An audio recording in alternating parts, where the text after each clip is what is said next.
City news वसा जनसेवेचा।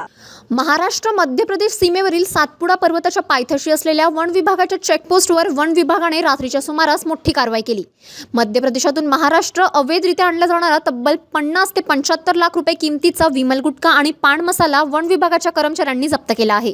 मात्र या कारवाईनंतर जळगाव जामोद पोलिसांच्या भूमिकेवर गंभीर प्रश्नचिन्ह उपस्थित होत असून पोलिसांनी या प्रकरणाचे वार्तांकन करणाऱ्या पत्रकारांना दुय्यम वागणूक दिल्याने खळबळ उडाली आहे।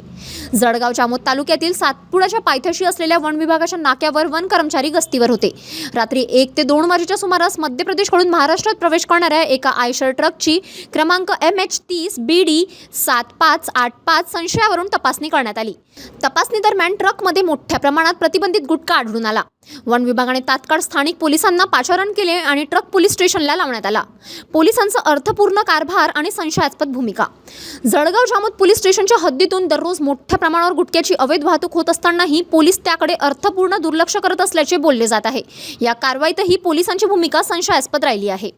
व्हिडिओ चित्रीकरणास टाळाटाळ। गाडीतून गुटखा खाली करताना संपूर्ण प्रक्रियेचे अधिकृत व्हिडिओ चित्रीकरण करणे आवश्यक असताना पोलिसांनी तसे केले नाही। आरोपींशी जवळीक। आरोपींना कायद्यानुसार ताब्यात ठेवण्याऐवजी ठाणेदार नितीन पाटील यांनी चक्क आरोपी आणि त्यांच्या सहकारी यांच्या मदतीने गुटखा खाली गेल्याचे समोर आले आहे। लोकशाहीच्या चौथ्या स्तंभाला दुय्यम वागणूक। या मोठ्या कारवाईचे वार्तांकन करण्यासाठी गेलेल्या पत्रकारांना जळगाव जामोद पोलिसांनी अत्यंत दुय्यम आणि अपमानास्पद वागणूक दिली। कारवाई पारदर्शक ठेवण्याऐवजी ती दडपण्याचा प्रयत्न पोलिसांकडून होत असल्याने दिसून आले।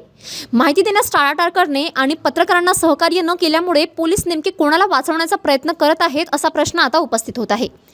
नागरिकांची पोलीस अधीक्षकांकडे मागणी। तालुक्यात गुटखा माफियांचे जाळे पोलिसांच्या आशीर्वादानेच फोफावत असल्याची चर्चा नागरिकांमध्ये आहे। वन विभागाने ही कारवाई करून पोलिसांच्या कार्यक्षमतेवरच प्रश्नचिन्ह उभे केले आहे। या प्रकरणी जिल्हा पोलीस अधीक्षकांनी लक्ष देऊन जळगाव जामोद पोलीस प्रशासन आणि गुटखा माफियांचे असलेले लागेबंद शोधून काढून संबंधित अधिकाऱ्यांवर कडक कारवाई करावी अशी मागणी सुज्ञ नागरिक करत आहेत। City news.